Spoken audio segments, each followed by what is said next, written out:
Krishna Krishna Krishna Hare Hare, Hare Ram Ram Hare Hare. Hare Krishna Krishna Krishna Hare Hare, Hare Ram Ram Hare Hare. Hare Krishna Krishna Krishna Hare Hare, Hare Ram Ram Hare Hare.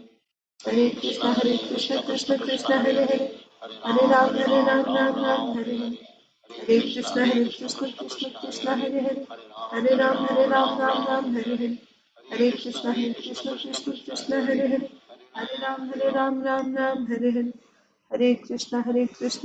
Krishna Hare Hare, Hare Ram Hare Hare. Hare Krishna Krishna Krishna Hare Hare, Hare Ram Hare Hare. Hare Krishna Krishna Krishna Hare Hare, Hare Ram Hare Hare. Hare Krishna Krishna Krishna Hare Hare, Hare Ram Ram Hare Hare. Hare Krishna Krishna Krishna Hare Hare, Hare Ram Hare Hare. Hare Krishna Krishna Krishna Hare Hare, Hare Ram Hare Hare. Hare Krishna Krishna Krishna Hare Hare, Hare Ram Hare Hare. Hare Krishna Krishna Krishna Hare Hare, Hare Ram Hare Hare. Hare Krishna Krishna Krishna Hare Hare, Hare Ram Hare Hare. Hare Krishna Krishna Krishna Hare Hare, Hare Ram Hare Hare. Hare Krishna Krishna Hare Hare, Hare Ram Hare Hare. Hare Krishna Krishna Krishna Hare Hare, Hare Ram Hare Hare. Hare Krishna Krishna Krishna Hare Hare, Hare Ram Ram Hare Hare. Hare Krishna Krishna Krishna Hare Hare, Hare Ram Hare Hare. Hare Krishna Krishna Krishna Hare Hare, Hare Ram Hare Hare. Hare Krishna Krishna Krishna Hare Hare, Hare Ram Hare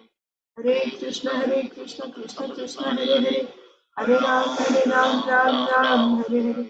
Hare Krishna Krishna Krishna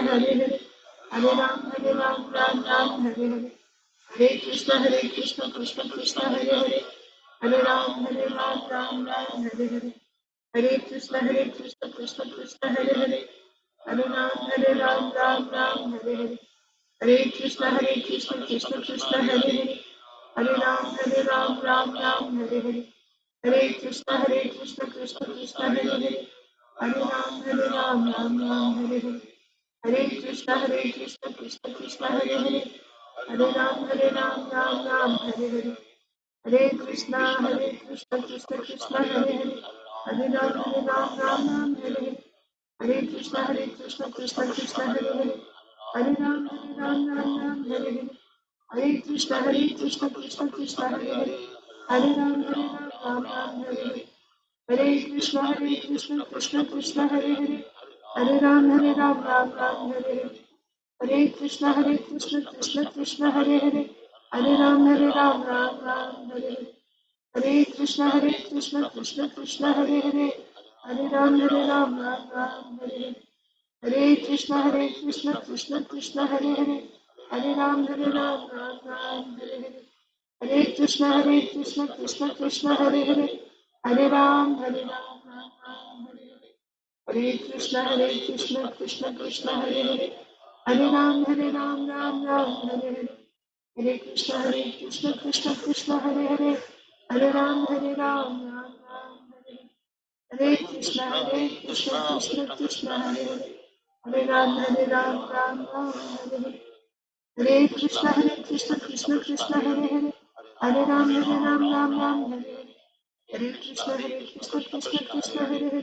Hare, Hare Ram Ram Hare Hare. Hare Krishna Krishna Krishna Hare Hare,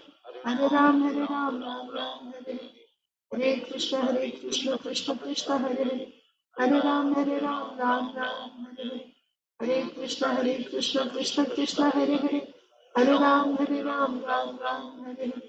Hare Krishna Krishna Krishna Hare Hare, Hare Ram Ram Hare Hare. Hare Krishna Krishna Krishna Hare Hare, Hare Ram Ram Hare Hare. Hare Krishna Krishna Krishna Hare Hare, Hare Ram Ram Hare Hare. Hare Krishna Krishna Krishna Hare Hare, Hare Ram Hare Hare. Hare Krishna Krishna Krishna Hare Hare, Hare Ram Ram Hare Hare. Hare Krishna Krishna Krishna Hare Hare, Hare Ram Ram Hare Hare. Hare Krishna Krishna Krishna Hare Hare, Hare Ram Ram Hare Hare. Hare Krishna, Krishna Krishna, Hare Hare, Hare Ram, Ram Ram, Hare Hare. Hare Krishna, Krishna Krishna, Hare Hare, Hare Ram, Ram Ram, Hare Hare. Hare Krishna, Krishna Krishna, Hare Hare, Hare Ram, Ram Ram, Hare Hare. Hare Krishna, Krishna Krishna, Hare Hare, Hare Ram, Ram Ram, Hare Hare. Hare Krishna, Krishna Krishna, Hare Hare, Hare Ram, Ram Ram, Hare Hare. Hare Krishna, Krishna Krishna, Hare Hare, Hare Ram, Ram Ram, Hare Hare. Hare Krishna, Krishna Krishna, Hare Hare, Hare Ram, Ram Ram. Hare Krishna, Krishna Krishna, Hare Hare, Hare Ram, Ram Ram. Hare Krishna, Krishna Krishna, Hare Hare, Hare Ram, Ram Ram. Hare Krishna, Krishna Krishna, Hare Hare, Hare Ram, Ram Ram. Hare Krishna, Krishna Krishna, Hare Hare, Hare Ram, Ram Ram. Hare Krishna, Krishna Krishna, Hare Hare, Hare Ram, Ram Ram.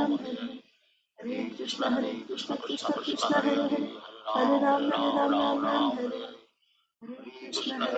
Krishna Krishna, Hare Hare, Hare Ram, Ram Ram. Hare Krishna, Krishna Krishna, Hare Hare, Hare Ram, Ram Ram. Hare Krishna, Krishna Krishna, Hare Hare, Hare Ram, Ram Hare. Hare Krishna, Krishna Krishna, Hare Hare, Hare Ram, Ram Hare Hare. Hare Krishna, Krishna Krishna, Hare Hare, Hare Ram, Ram Hare Hare. Hare Krishna, Krishna Hare Hare, Hare Ram, Ram Hare Hare. Hare Krishna, Krishna Krishna, Hare Hare, Hare Ram, Ram Hare Hare. Hare Krishna, Krishna Krishna, Hare Hare, Hare Ram, Ram Ram.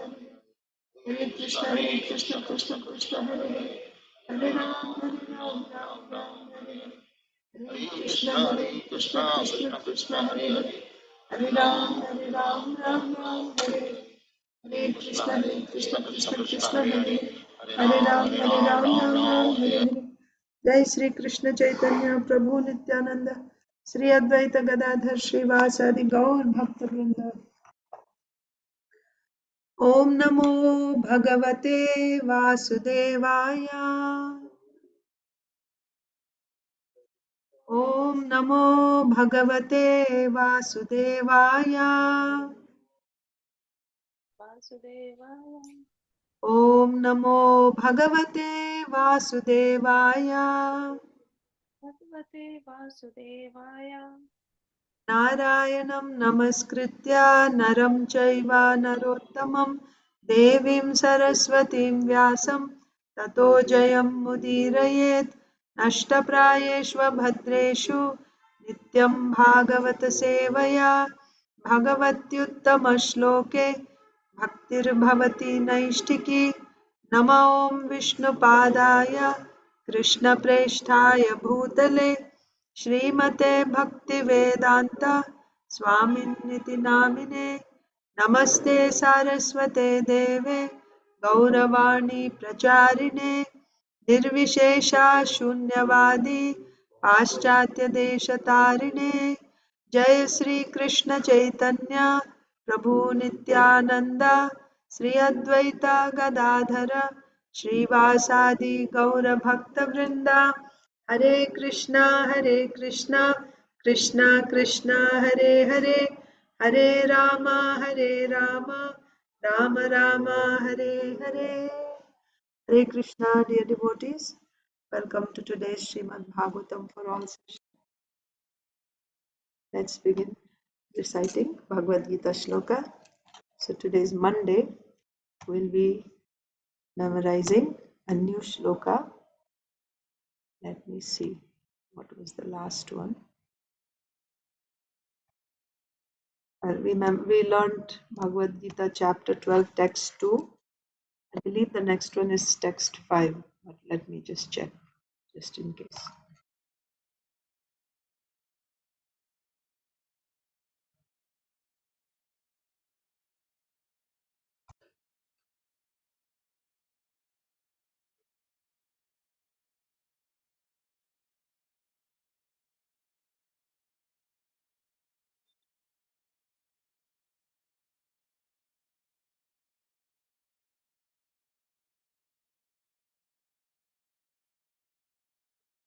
12.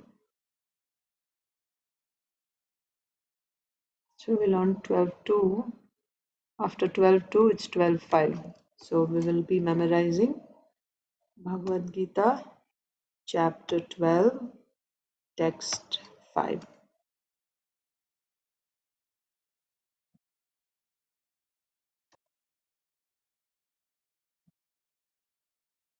Please repeat. क्लेशोऽधिकतरस्तेषाम् तेषोऽधिकतरस्तेषाम् अव्यक्तासक्तचेतसाम् व्यक्ताशाक्तचेतसाम् अव्यक्ता हि गतिर्दुःखम् व्यक्ता हि गतिर्दुःखम् देहवद्भिरवाप्यते क्लेशोऽधिकतरस्तेषाम् तेषोऽधिकतरस्तेषाम् अव्यक्तासक्तचेतसाम् व्यक्तशक्तचेतसाम् अव्यक्ता हि गतिर्दुःखम् व्यक्ता हि गतिर्दुःखम् देहवद्भिरवाप्यते देववद्भिरवाप्यते क्लेशोऽधिकतरस्तेषाम् तेषोऽधिकतरस्तेषाम् अव्यक्तासक्तचेतसाम् व्यक्तशक्तचेतसाम् अव्यक्ता हि गतिर्दुःखम् व्यक्ता हि गतिर्दुःखम् देहवद्भिरवाप्यते. देववद्भिरवाप्यते. For those whose minds are attached to the unmanifested, Those whose minds are attached to the unmanifested, impersonal feature of the Supreme, personal feature of the Supreme, advancement is very troublesome. advancement is very troublesome. To make progress in that discipline Progress in that discipline is always difficult is always for difficult those who are embodied. for those who are embodied. For those whose minds are attached to the unmanifested, impersonal feature of the Supreme, advancement is very troublesome. To make progress in that discipline is always difficult for those who are embodied. So, if you remember, what was 12.5? We all memorized 12.5. Arjun inquired, which are considered to be more perfect? Those who are always properly engaged in your devotional service, or those who worship the impersonal Brahman, the unmanifested? That was the question. So the Supreme Personality of Godhead said, those who fix their minds on my personal form and are always engaged in worshipping me with great and transcendental faith are considered by me to be most perfect. So, of these two, Krishna is saying those who are worshipping the personal form of the Lord, Krishna considers them to be most perfect. Then, what about those who are worshipping the impersonal Brahman? So then 3 and 4. But those who fully worship the unmanifested, that which lies beyond the perception of the senses, the all pervading, inconceivable, unchanging, fixed, and immovable, the impersonal conception of the absolute truth. So those who are worshipping this Brahman. And how do they do this? By controlling the various senses and being equally disposed to everyone.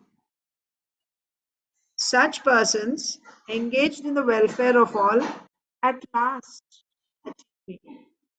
Okay. So, in conclusion, why? Yes, they are just with this whole explanation of the previous two verses, right? They are worshipping, meditating on whom? On that which lies beyond the perception of the senses. Your senses cannot perceive. Who is all pervading, who is inconceivable, who is unchanging, fixed, and immovable, the impersonal conception of the absolute truth, right? Then, and also, what is the method? First of all, so you see two things here. One thing is, Brahman does not have any attributes. So, one thing is, Brahman himself has no attributes. Then, how will anyone realize Brahman? And the second thing is, the process of realizing this Brahman is so difficult. What are the methods? Controlling the various senses. In order to realize Brahman, who cannot be perceived by senses, you have to control your senses. And what is the nature of the senses? The senses are like serpents. The senses are very, very powerful. They are always running. They're always running towards the sense objects. For a conditioned soul, this is the natural state. Senses running after sense objects is a natural situation for the conditioned soul. That's why it is said for those who are embodied. Embodied means someone who has accepted this body, material body. The living entity who has accepted the conditioned soul. So his situation in this conditioned state is the senses are always looking for sense objects. And in order to realize the impersonal, unmanifest, all pervading, without any attributes Brahman, you have to hold your senses back from going to the sense objects. How difficult is this process? On one hand, Brahman cannot be realized, and on the other hand, the process is so difficult. That's why today's memorization verse is saying, this is Krishna's conclusion. Kleshodikatarastesham. For those whose minds are attached to this Brahman, to this unmanifested, impersonal feature of the Supreme. Yeah. Advancement is very troublesome. To make progress in that discipline is always difficult for those who are embodied.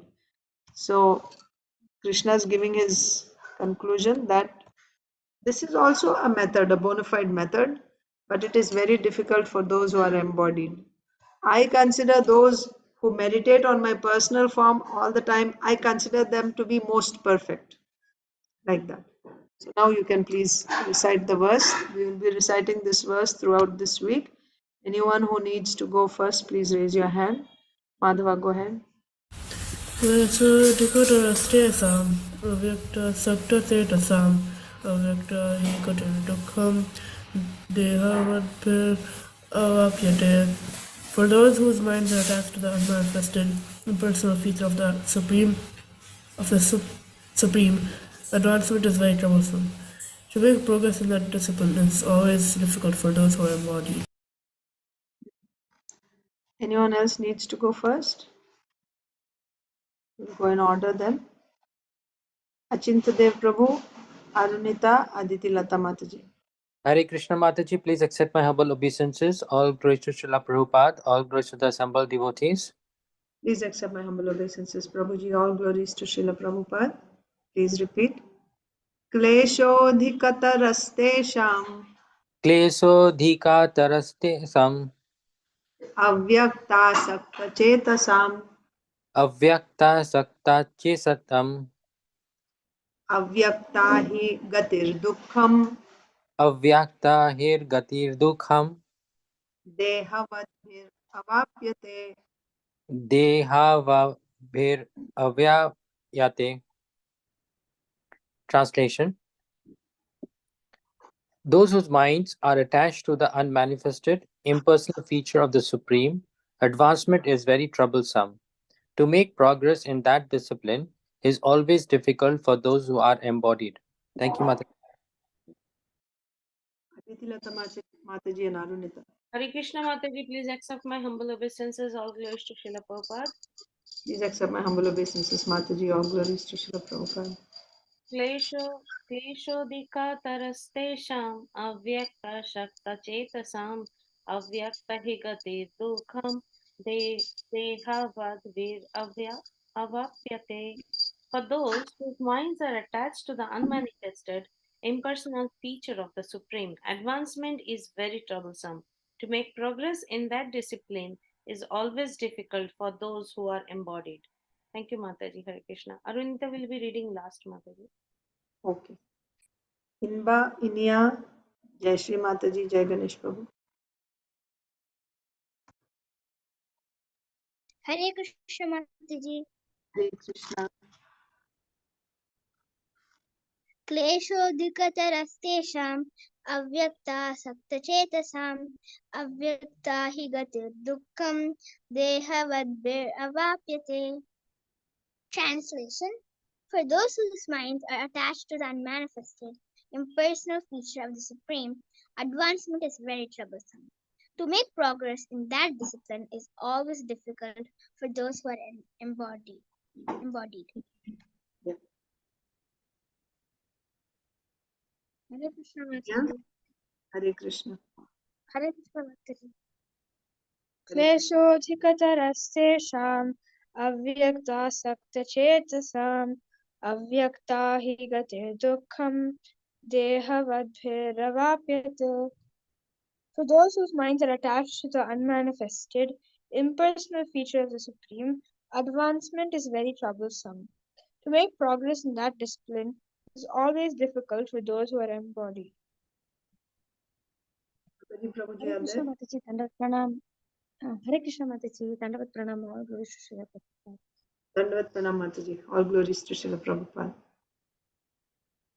क्लेशो अधिकतरस्तेषाम् अव्यक्तासक्तचेतसाम् अव्यक्ता हि गतिर्दुःखम् देवहद्भिरवाप्यते.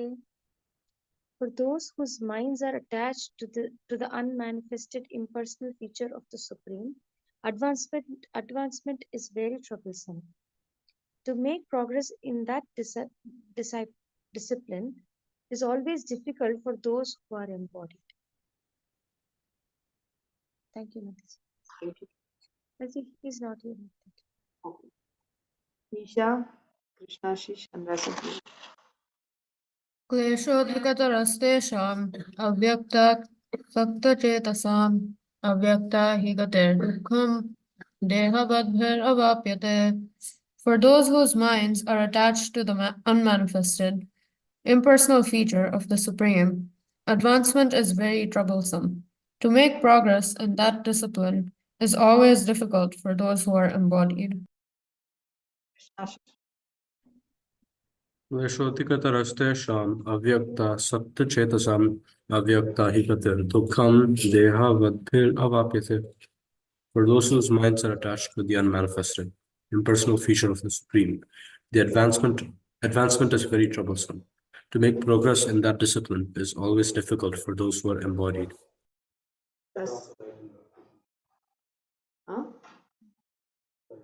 Rasapriya. क्लेशोऽधिकतरस्तेषाम् अव्यक्तासक्तचेतसाम् अव्यक्ता हि गतिर्दुःखम् देहवद्भिरवाप्यते. For those whose minds are attached to the unmanifested, impersonal feature of the Supreme, advancement is very troublesome. To make progress in that discipline is always difficult for those who are embodied. Sonia Mataji. Hare Krishna Mataji. Please accept my humble obeisances. All glories to Srila Prabhupada. Mataji. All glories to Srila Prabhupada. क्लेशोऽधिकतरस्तेषाम् अव्यक्तासक्तचेतसाम् अव्यक्ता हि गतिर्दुःखम् देहावद्भिरवाप्यते. For those whose minds are attached to the unmanifested impersonal feature of Supreme, advancement is very troublesome.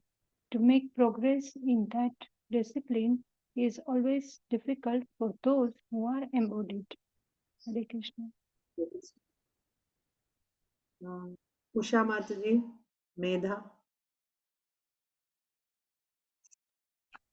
Hare Krishna Mataji, then with pranams, all glories to Srila Prabhupada, all glories to the assembled devotees. Dandavat Pranam Mataji. All glories to Srila Prabhupada. क्लेशोऽधिकतरस्तेषाम् अव्यक्तसक्तचेतसाम् अव्यक्त हि गतिर्दुःखम् देवहाभिरवाप्यते. देहवाभिरवाप्यते. Translation. For those whose minds are attached to the unmanifested, impersonal feature of the Supreme, advancement is very troublesome. To make progress in that discipline is always difficult for those who are embodied. Thank you, Mataji. Medha will not read today much. Next, Narasimha Leela Chaitanya Prabhu, Suvarnangi Mataji, Suraj Spurti.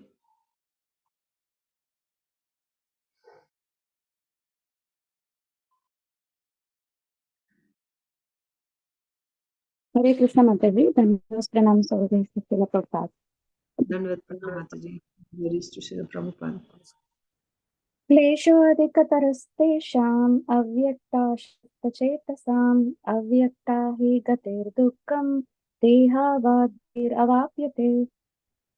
Translation: For those whose minds are attached to the unmanifested, impersonal feature of the Supreme, advancement is very troublesome. To make progress in that discipline is always difficult for those who are embodied. Hare Krishna Mataji. Krishna. क्लेशोऽधिकतरस्तेषाम् अव्यक्तास् सक्ते चेतसाम् अव्यक्ता हि गतिर्दुःखम् देवावाप्यते. Translation: For those whose minds are attached to the unmanifested, impersonal feature of the Supreme, advancement is very troublesome. To make progress in discipline is always difficult for those who are embodied. Hare Krishna Mataji. Hare Krishna Mataji, Dandavat Pranam Srila Prabhupada. Dandavat Pranam Prabhuji, all glories to Srila Prabhupada. क्लेशोऽधिकतरस्तेषाम् अव्यक्तास्तक्तश्चेतसम् अव्यक्ता हि गतिर्दुःखम् देहावाभिरवाप्यते. Translation by Stephen Grace, Prabhupada. For those whose minds are attached to the unmanifested, impersonal feature of the Supreme, advancement is very troublesome. To make progress in that discipline is always difficult for those who are embodied. Suhridishna. Nilambari Radha Mataji.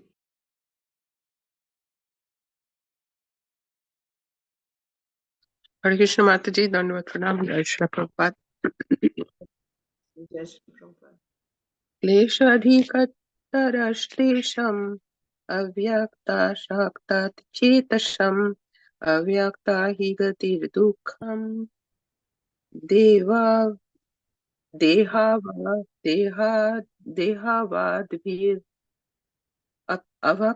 अवाप्यते.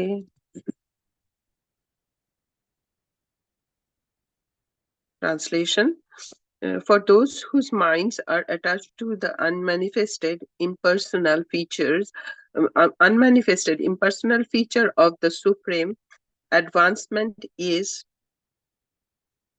very troublesome. To make progress in that discipline is always difficult for those who are embodied. Hare Krishna Mataji. Priyanka Haripriya Mataji. I thought I saw Mataji. Mataji is there, right? No, maybe she's not there. Okay. Saujanya Mataji and Prajna. Hare Krishna Mataji, Dandavat Pranam, all glories to Srila Prabhupada, all glories to the assembled devotees. Dandavat Pranam Mataji, all glories to Srila Prabhupada. क्लेशोऽधिकतरस्तेषाम् अव्यक्ताशक्तचेतसाम् अव्यक्ता हि गतिर्दुःखम् देहवद्भिरवाप्यते. For those whose minds are attached to the unmanifested, impersonal feature of the Supreme, advancement is very troublesome. To make progress in that discipline is always difficult for those who are embodied. Hare Krishna. Prajna.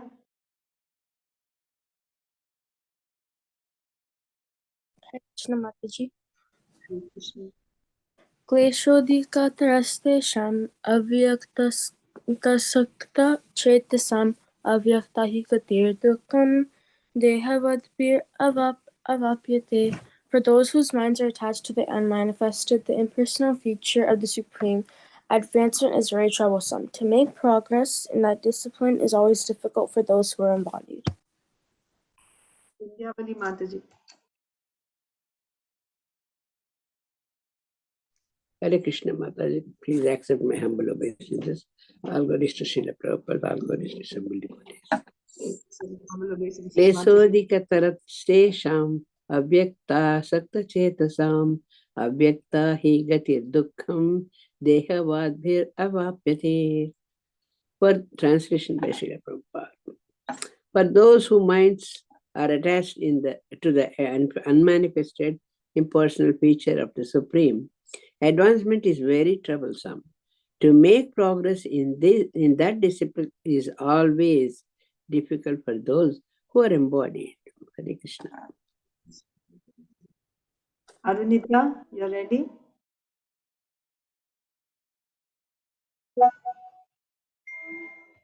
Not ready? Shall I go to Srimad Bhagavatam? Did everyone recite? Okay. So let's read Srimad Bhagavatam. Reading from Srimad Bhagavatam, Canto 9, Chapter 14. King Pururava is enchanted by Urvashi. Mataji, Arunita, she's ready. She's ready. Okay. Sorry, Go ahead. Mataji. No problem.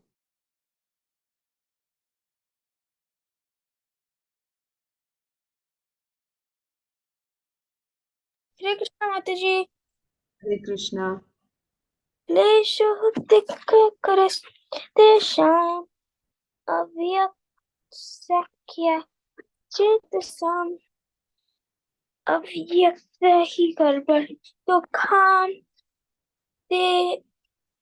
devabhir avyapayat. Translation. For those whose minds are attached to the unmanifested, the impersonal feature of the Supreme, advancement is very troublesome. To make progress in that discipline is always difficult for those who are embodied. Hare Krishna. Okay. So we are reading from Srimad Bhagavatam, Canto 9, Chapter 14. King Pururava is enchanted by Urvashi. So what did we see so far? We saw. So first of all, Sukadev Goswami told Parikshit Maharaj, thus far I have given you information about the Sun dynasty, Surya Vamsa, the kings in the Surya Vamsa. Now let's talk about Chandra Vamsa. So in Chandra Vamsa, so first of all we have to know about the birth of Chandra. That's the beginning of Chandra Vamsa. So who is Chandra? Who is Soma? So the discussion started like this. First of all, there is Garbhodakashayi Vishnu. From his navel, Lord Brahma is born. And Lord Brahma's son is Atri Muni. Atri Muni is very qualified. He is as good as his father, Lord Brahma. Atri Muni's wife, Anasuya, she begot 3 sons, Soma, Durvasa Muni, and Dattatreya, who are actually partial expansions of Lord Brahma, Lord Shiva, and Lord Vishnu, respectively. Therefore, it is said that she was impregnated by the tears of joy of Atri Muni. So, this boy born, specifically here we are talking about Soma, who is the moon god and who is the beginning of the moon dynasty, Chandra Vamsa. So, about Soma, it is said that he was so qualified and powerful that Lord Brahma appointed him as the director of all the luminaries, all the stars, the director of all all herbs or vegetation, medicines, all plants basically. And also as the director of all the Brahmanas. Very powerful position. So Soma is not an ordinary person.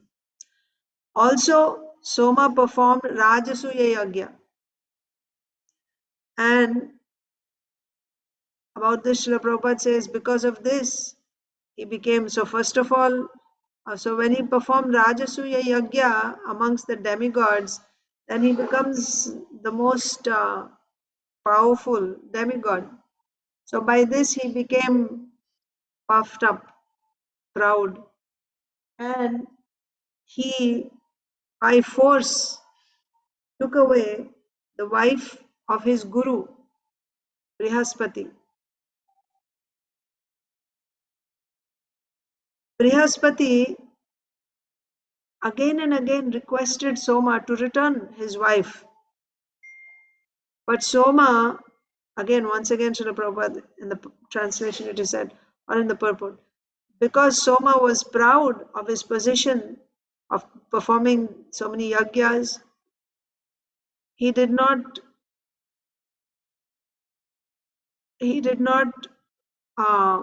return the wife of Brihaspati. Her name was Tara. So then there was a fight for Tara between the demons and demigods. How did the demons come into picture? Moon is a demigod, Brihaspati is the guru of demigods. Where did the demons come into picture? So seeing that there is a fight within the demigods between the guru and disciple, Shukracharya, who is the guru of the demons, he always saw Brihaspati as his competitor, as his enemy. Seeing the weak point, he took advantage of the situation. He went and supported Soma, who wouldn't return Brihaspati's wife. And how did he support? Along with all his disciples, the Danavas, Rakshasas. And Brihaspati was the son of Angira Muni. Angira Muni was the teacher of Lord Shiva. Lord Shiva got knowledge of self-realization from Angira Muni. So, because Brihaspati was the son of his guru, Lord Shiva felt obliged and he had affection for Brihaspati. So Lord Shiva supported Brihaspati. Of course, all the other demigods like Indra, Varuna, etc., they all supported Brihaspati. Now, there broke out a fight between the demons and the demigods, a full-on fight. Many demigods, many demons were destroyed in that, were killed in that fight. Then, finally, Lord Brahma came and he chastised Soma. What are you doing? Why did you take your guru's wife? This is not at all appropriate. Return his wife right away. He chastised. So because this was the guru, Lord Brahma, he's the father of this universe. So Soma returned Tara. And when Tara was returned to Brihaspati, Brihaspati could understand that she was pregnant at that time. And also he could understand that she was not pregnant by him, it was by Soma. So he became, in front of everyone, he was very angry. Angry meaning he was very heavy, right? He told her, you unchaste lady, you are supposed to bear my children and you're bearing someone else's child. You deliver that child immediately. And of course, don't worry that I'm going to punish you for doing this. I'm not going to punish you or harm you in any way. Just deliver the baby. Baby means part from that baby right away. Right? Deliver the child immediately. And she was, of course, very ashamed, fearful also. And out of fear of her husband, she immediately delivered the baby. Now the baby that was born was extremely handsome. He had golden complexion, and right away, because it's a demigod son, he grew up like a 10-year-old boy. Very, very handsome, very beautiful. When Brihaspati saw that everyone was charmed seeing the beauty of this boy, even Brihaspati, who didn't want anything to do with this boy, when he saw how handsome, how beautiful, how attractive, how qualified he looked, right? You have in Chaitanya Charitamrita we read, right? Great personalities, they have by their physiognomy, right? By their bodily features, you can tell. So he was very, very attractive. So Brihaspati got attracted. He wanted that child. He said, "Oh, this is born from my wife, so it is my son." And Soma was saying, "No, no, it's not your son, it is my son. It's born from my seed. It's your wife, it's okay, but still, it's born from me." So up until now, the Soma and Brihaspati were fighting, and then everyone took sides, right? Demons, demigods, they were fighting for Tara. Soma wanted to keep Tara, Brihaspati wanted Tara back. But as soon as the baby was born, they forgot about Tara. Everyone means especially Soma and Brihaspati started fighting for the boy. So then, who will decide? The mother has to decide, right? Whose child the baby is.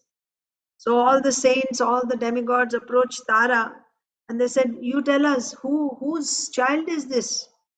She was silent. She was not saying anything because she was feeling ashamed, right? Being the wife of Brihaspati, she gave birth to someone else's child. She couldn't reveal that. She was feeling ashamed. So then the boy came and chastised his mother angrily. Why don't you, what is the use of this silence and humility now? Right? You've done such an act. Why don't you just tell everyone about your, I forget the word that he used, but faulty behavior. Yes, thank you, Rasapriya Singh. Why don't you tell everyone about your faulty behavior? Everyone knows it, but she has to, finally, when she endorses it, then it is accepted. Priya also smart.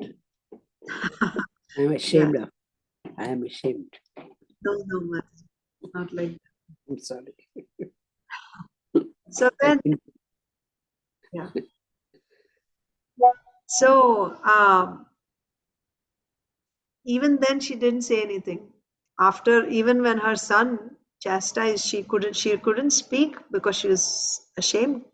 Seeing the whole situation, and she was very much fearful also. So Lord Brahma took her to the side and pacified her. "Calm down, it's okay." Because here, one thing to be noted is she was taken by force by the moon god, Soma. So she is not to be blamed. Even her husband said the same thing. Brihaspati said, "You just deliver the baby right away, but I'm not going to punish you or chastise you because, I know that you wanted to have a son, right? So it's okay." And then the purpose of Prabhupada said he didn't chastise because even he wanted a son. But either way, so he didn't. He was not going to punish her or anything. So Lord Brahma also said the same thing, right? He pacified her. "It's okay, calm down. Just we need to know because there's going to be a fight between these two personalities unless you say whose child it is. And you will be protected, don't worry." Then all she could say was very, very softly in one word, she said, "It is Soma's." That's all she said. That was sufficient. Soma was very happy. Oh, this is my son. He got the, uh, he got the charge of this boy. Mataji, Indyavali Mataji, want to say something? Yeah, no, I can think of what is it, Soma, how she felt. No, not Tara. How she felt to tell that, and as a woman, it is very, very hard. He might say, Brihaspati might say something, and then Soma might say something, but this is for a woman. It is very, very hard. There's a life and death feeling when it happens. And such a respectable person. She is the wife of the guru of all the demigods. That now powerful. In everyone, she has to admit it. She has to admit it. It's not easy. Why she waited, why she was not telling for a while. Though it was not her mistake. It was not her fault. But still, a woman, it is very, very hard. Since that long it is coming. And of course, as a mother, she could resist. She has to tell something. Otherwise, lifelong, that boy will say, who is my father? Who is my father? Yes. There's no answer for her if she don't tell at that time. Yes. But that is a tough thing. That's really a hats off to her. Sorry. So then when Lord Brahma finally asked her, she just said, Soma's. And Soma got charge of the child.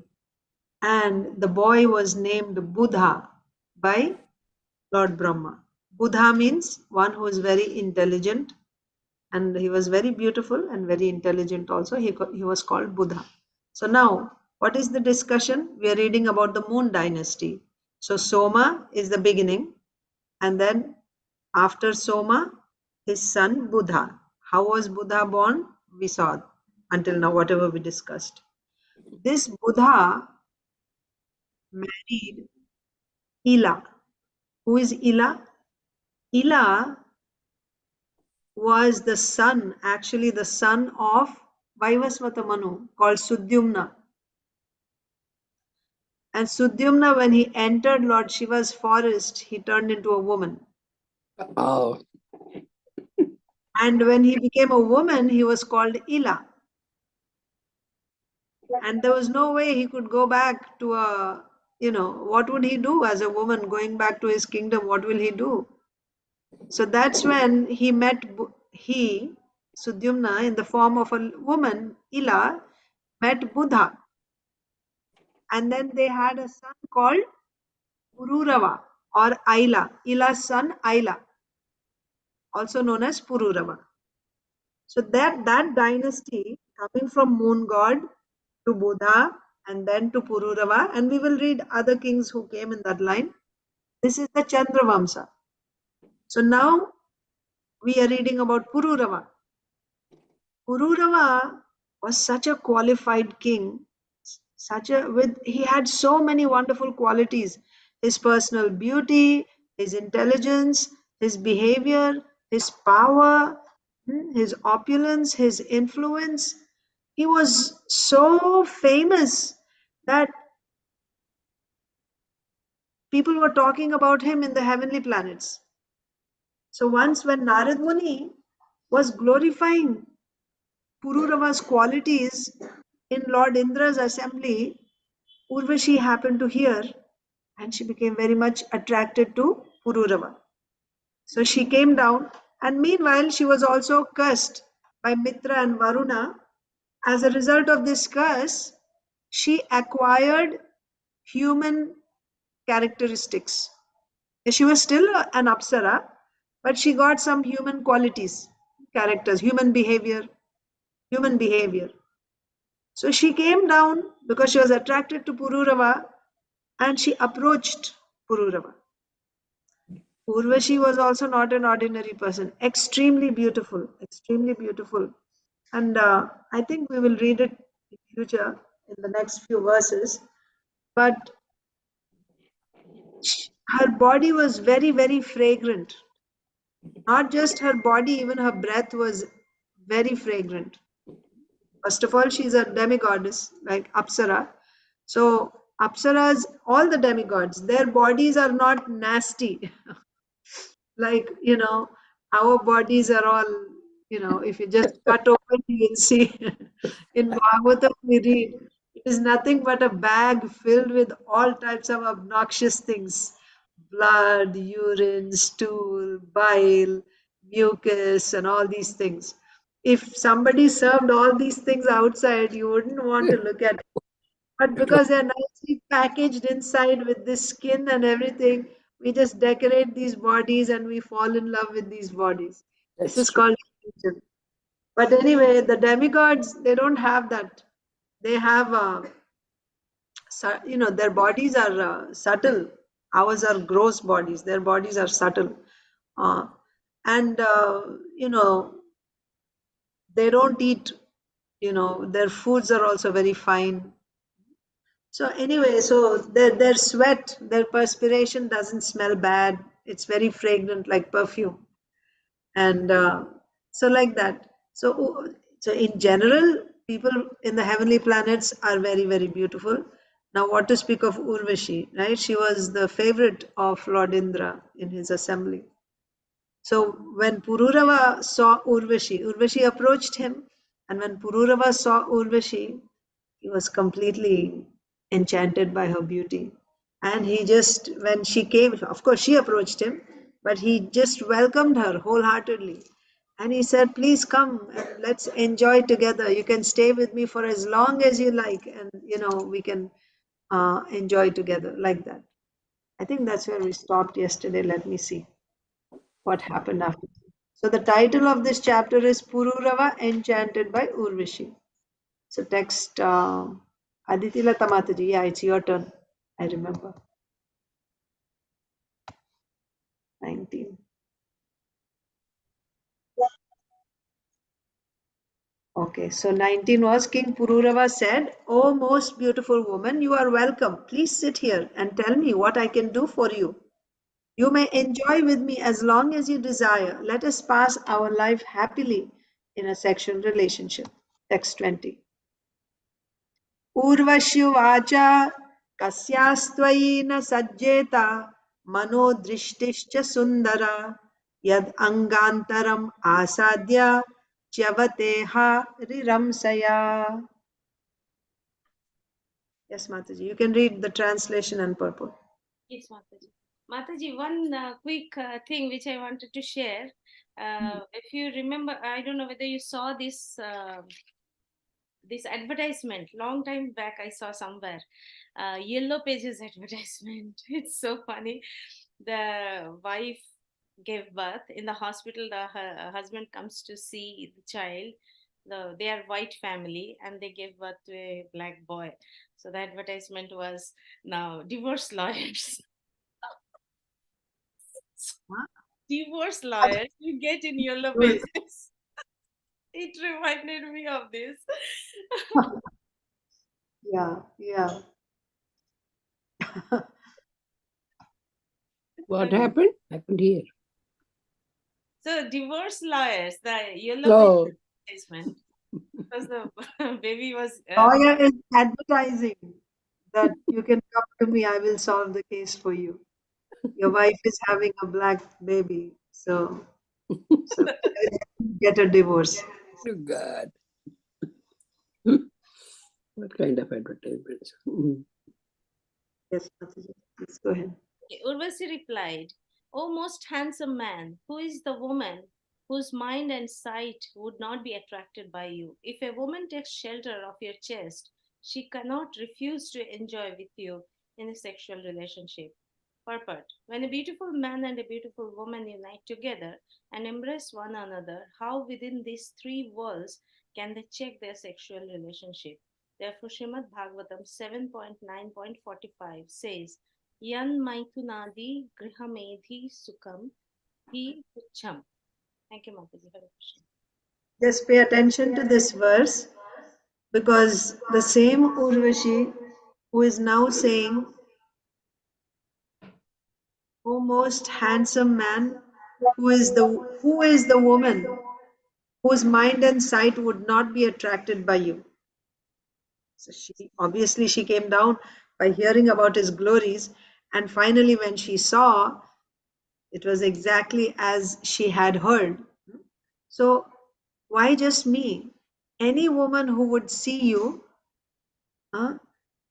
then she would lose her mind, right? She would be completely enchanted by your beauty, by your handsomeness, right?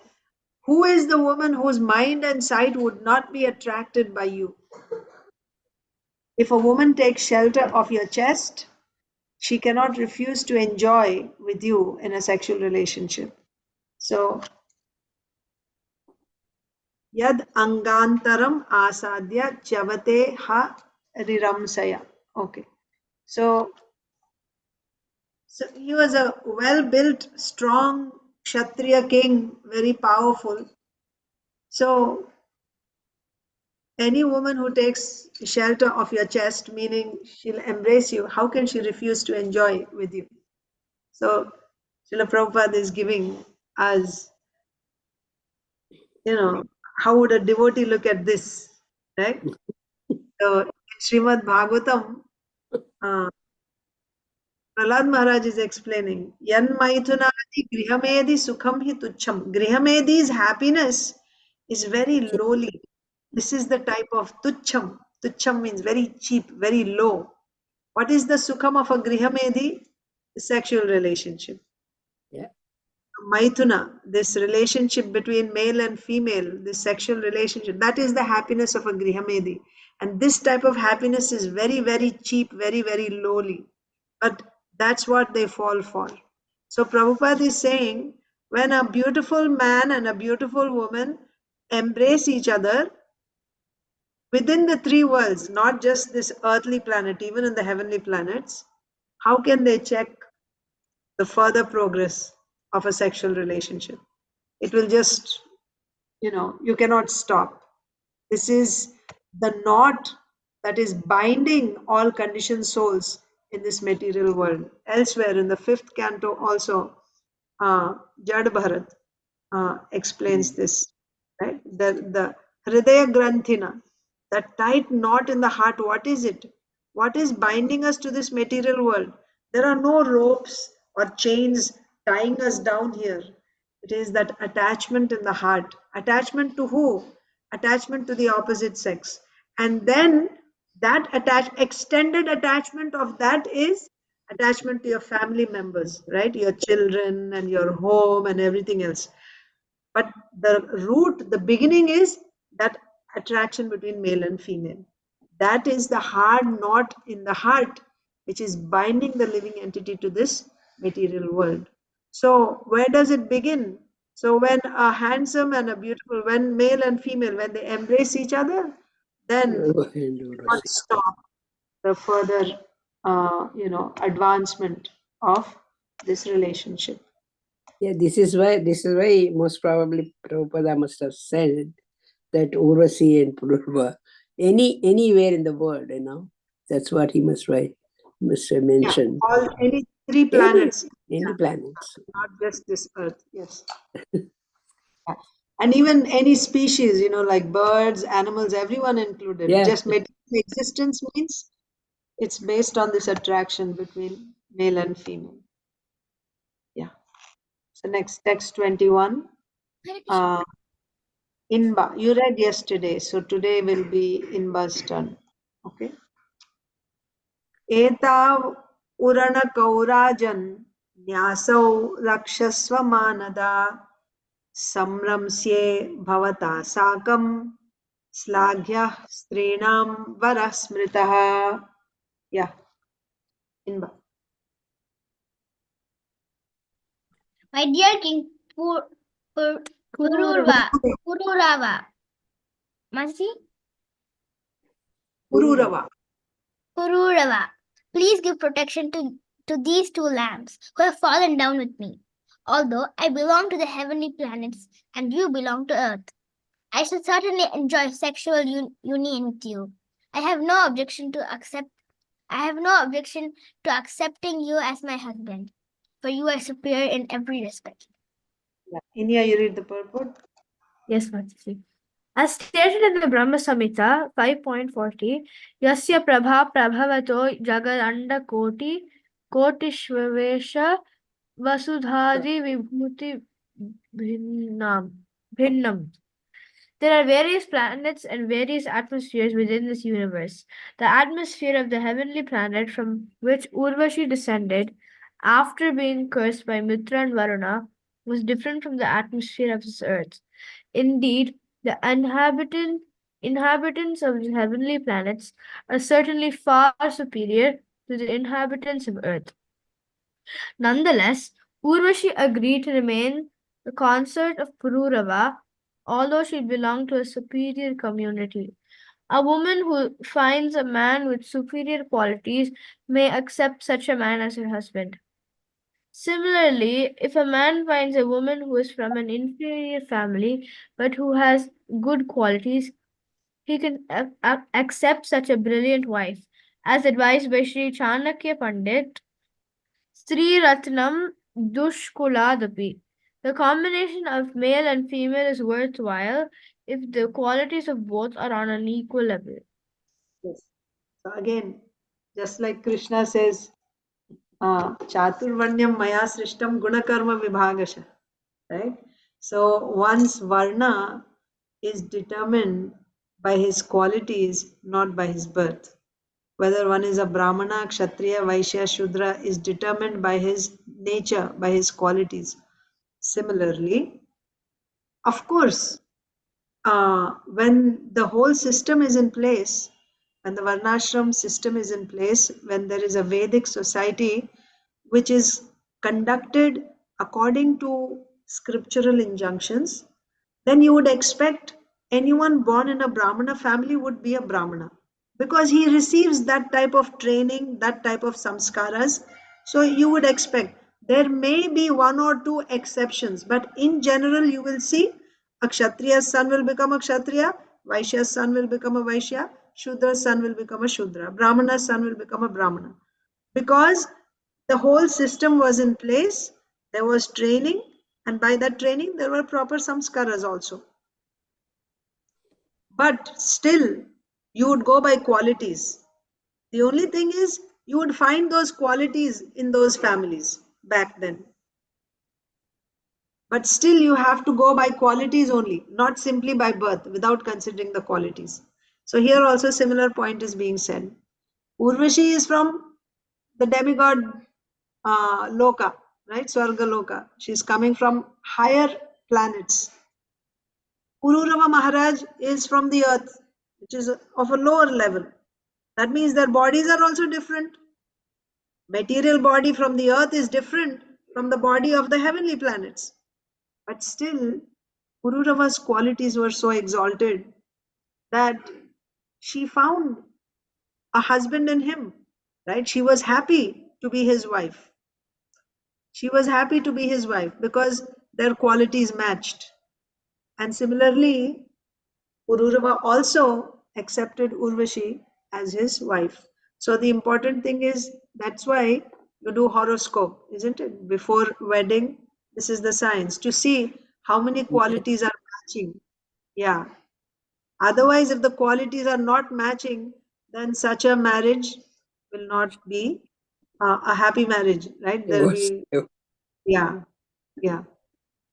So again, that is also the system, the Vedic system, right? They see the similarities in any relationship, actually. Even, Chanakya Pandit, I think, says friendship also should be done with equals. You shouldn't make friendship with those who are, above you or below you, because it won't last long, right? Equals, friendship should be made with equals. Then such relationship is long lasting. Even marriages are also, Mataji, if all the qualities are not matching, that's why they say 4 or 3 or 4 is okay. And then, if 2 are matching, no, it is not. It's dangerous. Like that, they say that. But nowadays, who bothers that? That is the reason divorce cases and everything, wherever in India, here, everywhere it is coming. Because they're not matching. They're just going for like animals. Exactly. It's not matching. But when qualities are matched, that is the reason they want to see horoscope. Nobody bothers horoscope. If they are attracted to a girl, that's fine. Done. That is Shanikam. That's all. It won't last. Actually, for dharma, for higher purpose, because when you do it, even for the sake of dharma, like when you have that type of training, even if there is difficulty, like initially you're attracted and later even if you're not attracted, out of responsibility you will stick together. And that is what will purify the heart. The whole purpose of this material existence is to become purified. You have to become purified in your heart. So if you stick to your dharma in spite of difficulties or loss or whatever, when you carry on your dharma, that's when your heart will be purified. You'll get antakarna shuddhi.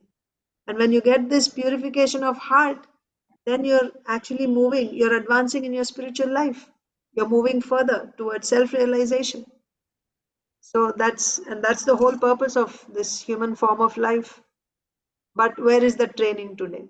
Nobody even talks about families. From 2 different families raised children coming together. It's not that fast, easy point. But we need to adjust to each other for a while and then see. Like in the olden days, 50 years, I was married 50 years. So, not that we didn't fight. No arguments. No, we used to do arguments. But at one point, you need to come together and then live. For your children's sake or for your society's sake or whatever. There is that commitment. Whether there's disagreement or whatever, there's no question of separation. Every couple has disagreement. Yes. They cannot go along. Very rare families. I agree. Somewhere or other we just don't agree. But still, we're getting along. So that is the life they have to learn, these children now. But this now, Kali Yuga, a lot of people are not following that. Training, Mataji. Training is required. Education is required. That is not there. Right? We are all sent to schools, and who's teaching us what is the duty of a wife, what is the duty of a husband? Nobody's teaching. So the only knowledge we get is history, everything. Yeah. So then where is life skills? So like that. So here we are reading, Srila Prabhupada is explaining that she agreed. She agreed to marry him and to live with him. Why? Because he was qualified.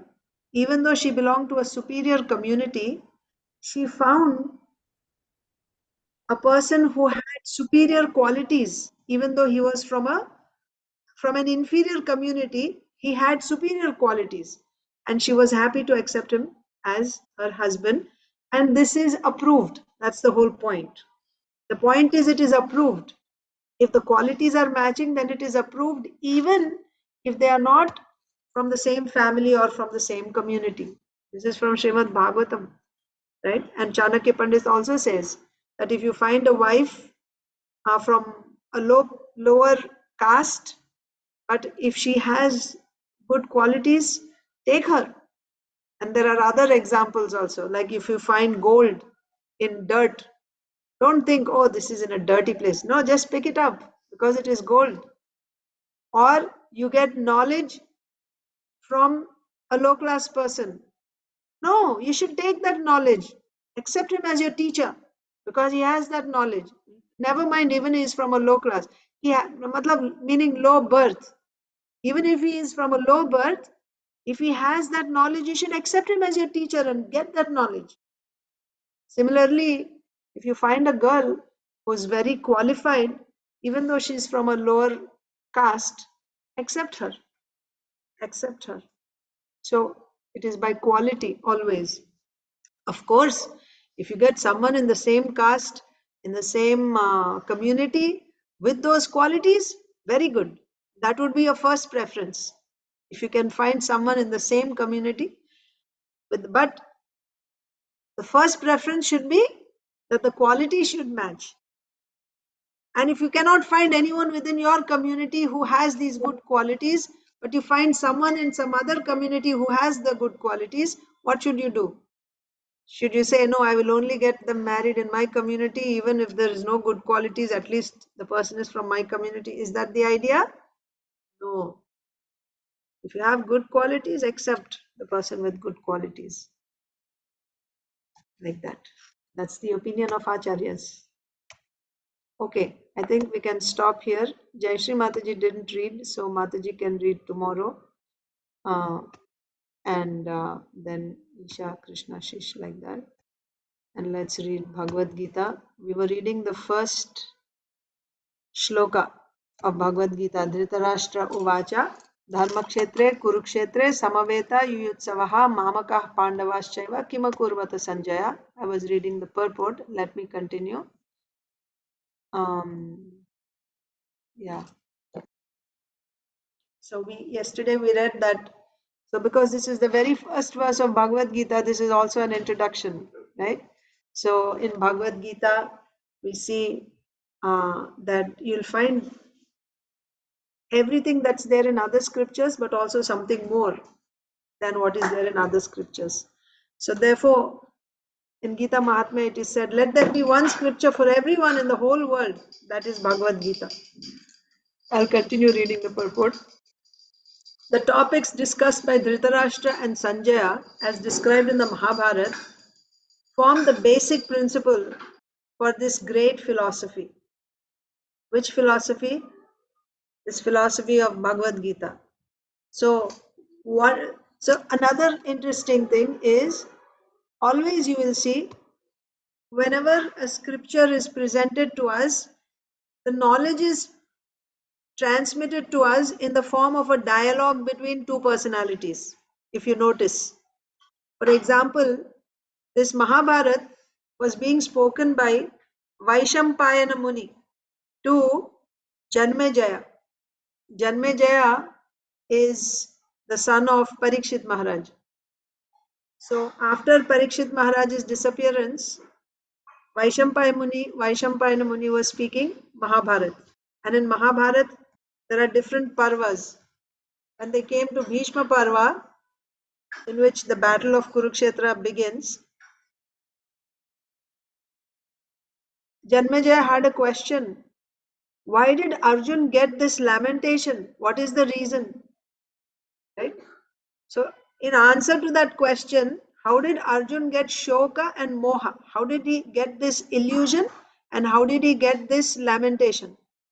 In answer to that question, Vaishampayana Muni gives this Bhagavad Gita. And the Bhagavad Gita philosophy, how it is spoken? As a conversation between Dhritarashtra and Sanjaya. So Dhritarashtra asks some questions and Sanjaya is answering those questions. And inside that, now again, it is the conversation between Krishna and Arjun. So one thing that you will see in Srimad Bhagavatam, Sukadeva Goswami, Parikshit Maharaj, Vidura and Maitreya Muni and Vidura, and then many, right? It goes on, Narad Muni and Yudhishthir Maharaj, and then Uddhava and Krishna. Knowledge is given in the form of conversation. So one person is asking questions, the student is asking questions, and the teacher is answering. And through this, in this way, everyone else, all of us are receiving this knowledge, transcendental knowledge. That's how scriptures give us this knowledge. So here also in Bhagavad Gita, this philosophy is given to us through the medium of conversation between Dhritarashtra and Sanjaya. The topics discussed by Dhritarashtra and Sanjaya, as described in the Mahabharata, form the basic principle for this great philosophy. It is understood that this philosophy evolved on the battlefield of Kurukshetra, which is a sacred place of pilgrimage from the immemorial time of the Vedic age. It was spoken by the Lord when he was present personally on this planet for the guidance of mankind. So, where was this Bhagavad Gita spoken? On the battlefield of Kurukshetra. What is this place, Kurukshetra? It is Dharma Kshetra. It's a place of pilgrimage. If you remember, when there was a solar eclipse, all the Yadavas, right, Lord Krishna and Lord Balaram, and with all Krishna's wives, as well as all the Pandavas from Hastinapur, and Nanda Maharaj and all the cowherds from Vrindavan, where did they all assemble? Because there was a solar eclipse. They all went to the holy place of Kurukshetra. Yes. So Kurukshetra, since time immemorial, it is there, it is mentioned in the scriptures. Kurukshetra is known as Dharma Kshetra. It's a place of pilgrimage. So in that place of pilgrimage, they had a fight. In that Dharma Kshetra, there was a fight. And in that battlefield, which was a place of pilgrimage, Krishna spoke Bhagavad Gita to Arjuna. So, what is the significance of this Dharma Kshetra? The word Dharma Kshetra, a place where religious rituals are performed, is significant. Why Dhritarashtra is using the word Dharma Kshetra? This is a question asked by Dhritarashtra, as I told you yesterday. Dhritarashtra is asking Sanjaya that in the place of pilgrimage, Dharma Kshetra, called Kurukshetra, in the pilgrimage site called Kurukshetra, my men, that means my sons, and also Pandu's sons, they assembled there with a desire to fight. So after they assembled with a desire to fight, in that Dharma Kshetra, why he is saying Dharma Kshetra? That is important. In that Dharma Kshetra, after they assembled desiring to fight, what did they do, Sanjaya? That was the question. So this question is actually pretty ridiculous in one sense. They went on the battlefield with their arms raised, with a determination to fight, and now they are standing against each other. And this king is asking, what did they do? What will they do? They will fight. But still he is asking, what did they do? And why he is asking that question is answered. You get a hint of the reason why he is asking that question from the word Dharma Kshetra. What was the need to say Dharma Kshetra? He could have said they assembled in Kurukshetra, and what did they do afterwards? That question also would have been ridiculous. But because he said Dharma Kshetra, this word Dharma Kshetra used by Dhritarashtra tells us what's going on in the mind. What was the intention of Dhritarashtra in asking this question? You will understand from the word Dharma Kshetra. What do you mean by Dharma Kshetra? Dharma Kshetra means it's a holy place where religious performances are done. That means in that whole, just like you see, when people have some disagreement, when two people fight, what do? They take them to a holy place, right? To a temple in front of the deity. Now, even if you had cheated, even if you were lying, you would be afraid to lie in front of the Lord. In a Dharma Kshetra, you would be afraid. The influence of that holy place is such that even if you are wicked by nature, by the influence of that holy place, you will become moral, you will become good. There are many histories, several. Just one example is Raja Harishchandra. He had a throne. We all know King Harishchandra was very, very truthful. But after his disappearance, his throne got buried under the earth somewhere, many generations later. So one farmer, right, he had this elevated place from where he would stand to see if in the field, to see if any cattle are coming and eating away, or any thieves are coming to steal the harvest, like that.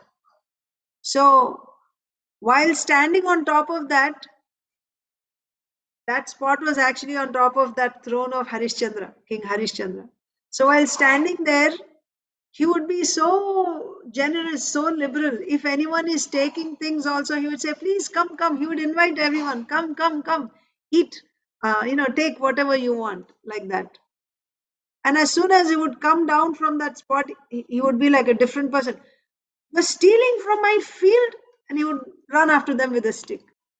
So people were amazed, why this change of behavior? And later on, they dug that place and they found this throne. That's why he was, behaving like that. So what I'm trying to get at is the influence of the holy place will certainly be there. Even a person who is wicked can act like a very pious, dharmic person by the influence of a holy place. So Kurukshetra is Dharma Kshetra, and Dhritarashtra's sons are wicked, headed by Duryodhan. They are wicked, right? They usurped the kingdom of the Pandavas. They insulted, they tried to steal their wife also. And then they did so many bad things. So they were wicked people. He even tried to arrest Krishna. But Dhritarashtra's concern was because of the influence of this holy place. Now they assembled in this Dharma Kshetra. By the influence of that Dharma Kshetra, my son's mind has not changed. Has my mind? That was his concern. That means maybe by the influence of Dharma Kshetra, now he will think, maybe Duryodhan is thinking, what is the use of this fight? Yudhishthir Maharaj, you take your kingdom back. By the influence of that holy place, he may have a change of mind. That was Dhritarashtra's concern. But that is not all. That is not all.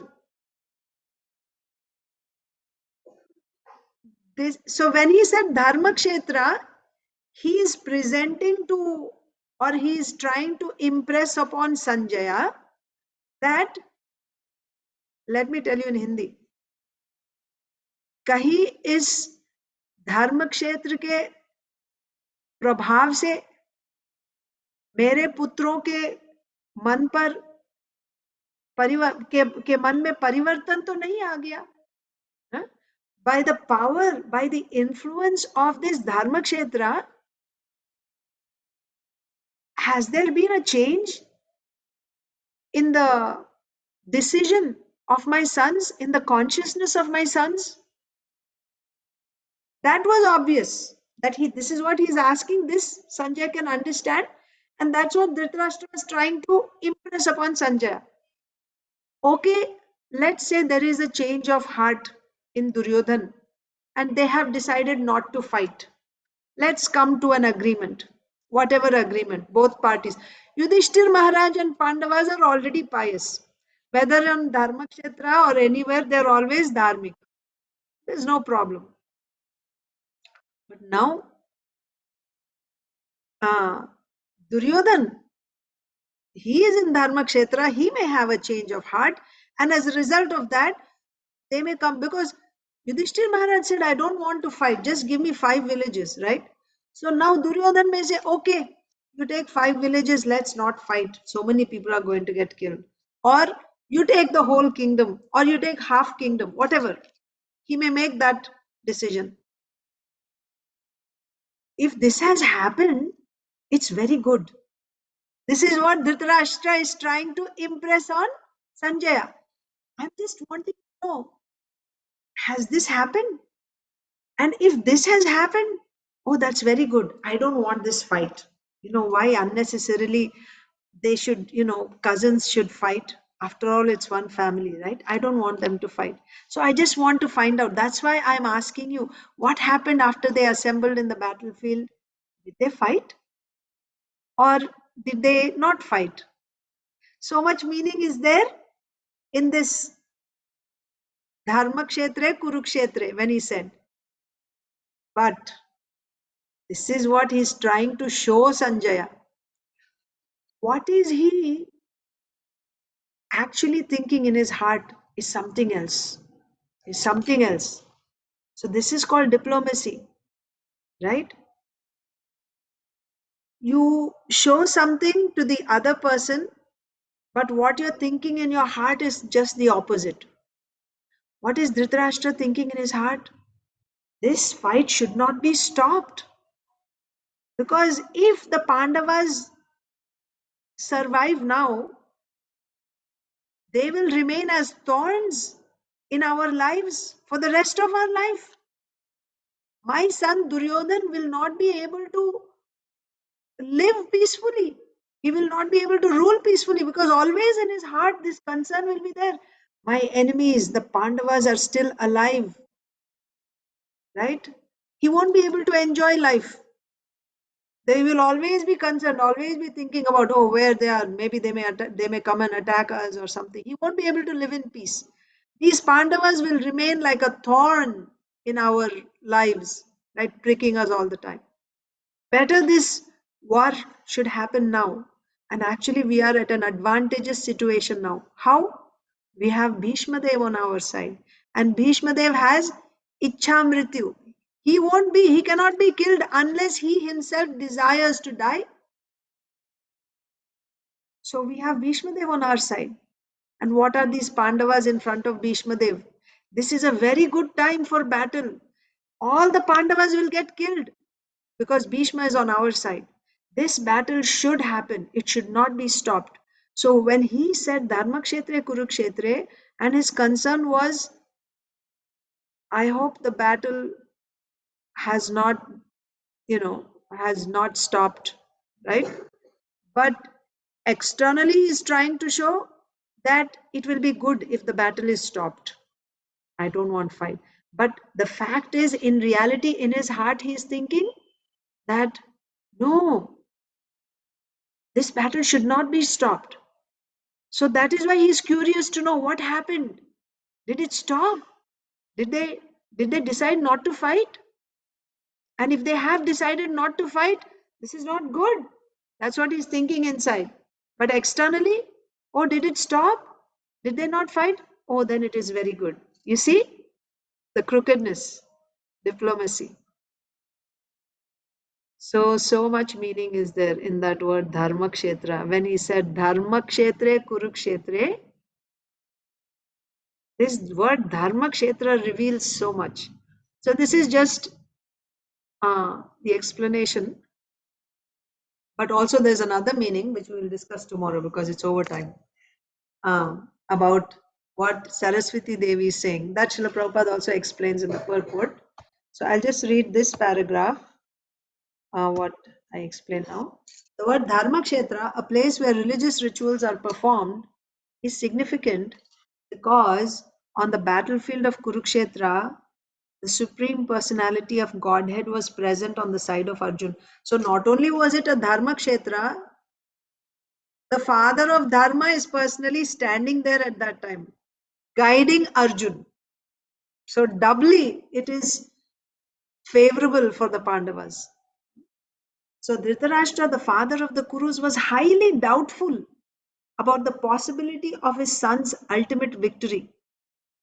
Will they win? Because they are impious people. And now they are standing in Dharmakshetra and fighting in the presence of the father of Dharma. What chance do my sons have? That's also there. So in his doubt, he inquired from his secretary Sanjaya, what did they do? He was confident that both his sons and the sons of his younger brother Pandu were assembled in that field of Kurukshetra for a determined engagement of the war. Still, his inquiry is significant. Yes, certainly they went to fight. Still, he is asking, this is significant. He did not want a compromise between the cousins and brothers, and he wanted to be sure of the fate of his sons on the battlefield.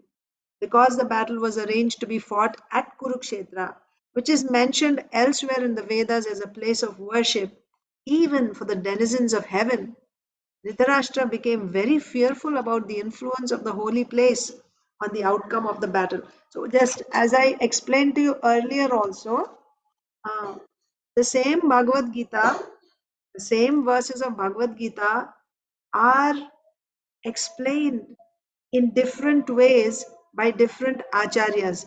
It doesn't mean that one is right and one is wrong. The explanation that I gave you before this, before reading the purport, is from the commentary of Srila Vishwanath Chakravarti Thakur.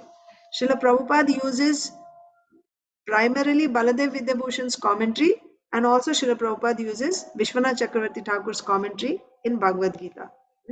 Whereas in Srimad Bhagavatam, Srila Prabhupada primarily uses Vishwanath Chakravarti Thakur's commentary and also Jiva Goswami's commentary. So sometimes you may see different types of explanations. That doesn't mean that this is right and that is wrong. Even sometimes it may appear to be opposing, still they are both right. How can you understand this? It's like you have one eggplant, right? Eggplant. Let's say in the season, especially it happens in India, right? In Mayapur, it does happen. Like in summertime, you get the same bhindi every day. The vegetable person comes, he sells bhindis every day. Bhindi parval, bhindi parval, bhindi parval. And when the season changes, you don't see bhindi parval anymore. Now you get cauliflower, cabbage, like that. Winter season, you get more variety. Summer season, usually you get only two, bhindi and parval. So what do? So and what to speak of if you get only one sabji, right? Let's say you're growing in your garden and you grow, eggplants.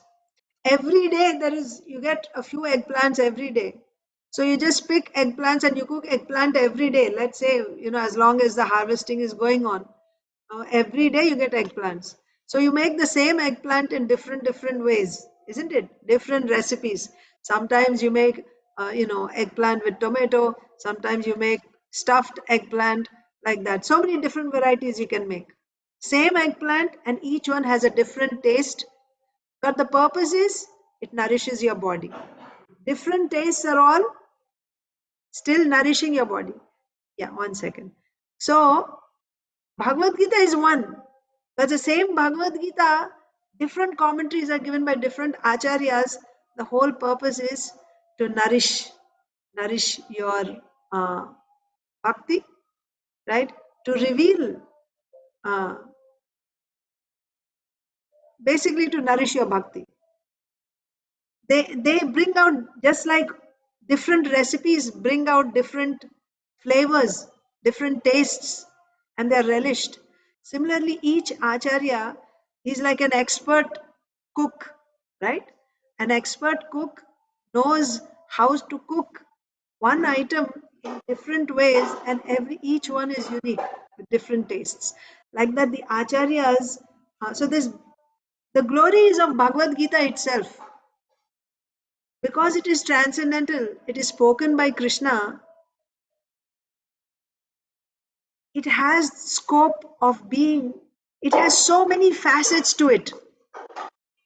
So each acharya, he pours out his heart, his realizations, right?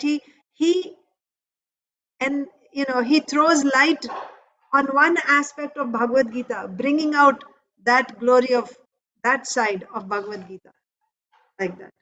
So that's why if you see like more explanations than what is given in the purport, you should understand this is the commentary given by another acharya, like that. Suhrid, yes, go ahead.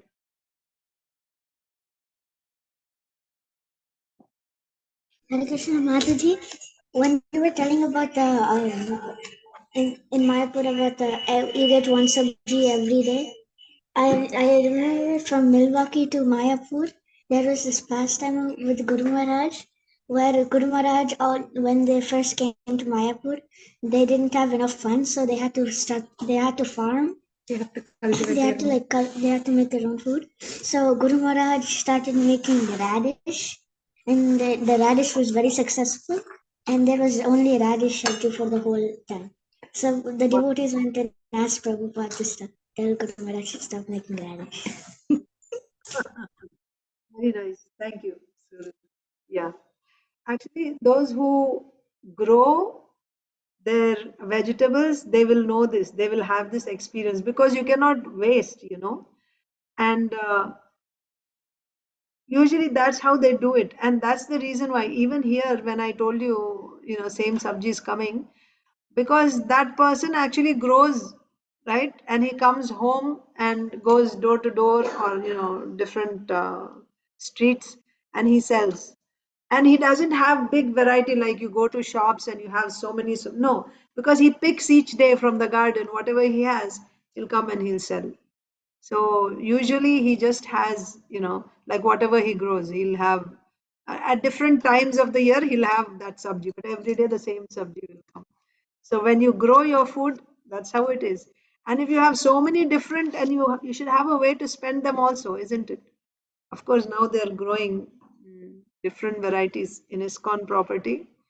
They're growing many different types. They planted this season so many, I think like 20 different vegetables or something they have planted for Radha Madhav and for the community. So there'll be a lot more than what just the deities can use. So they will sell it to the community devotees also. But if you're just growing in your family just for yourself, usually that's the situation, like you said, radish, everyday radish, radish, radish. But yeah, if the person is an expert cook, he can cook in various different ways. One sabji. So again, coming back, I know we are way over time. Let me just finish this paragraph and we'll end. So Dhritarashtra is asking, what did they do, right? His inquiry is significant. He did not want a compromise between the cousins and brothers, and he wanted to be sure of the fate of his sons on the battlefield. Yes. So he also wanted to make sure that what will happen to his sons. Because the battle was arranged to be fought at Kurukshetra, which is mentioned elsewhere in the Vedas as a place of worship even for the denizens of heaven, Dhritarashtra became very fearful about the influence of the holy place on the outcome of the battle. So you see, that's why I was giving you this explanation. So what we discussed earlier is he was concerned about whether the battle would happen or not. But here, another explanation, he's also worried about what will be the outcome if the battle actually took place. Will my sons win or not? So this is another Acharya's explanation. That's what you should understand. So Dhritarashtra became very fearful about the influence of the holy place on the outcome of the battle. He knew very well that this would influence Arjun and the sons of Pandu favorably, right? Because they were dharmic. They were following dharma. So this place will favorably influence them favorably. They will become victorious in the battle. That was his fear, because by nature they were all virtuous.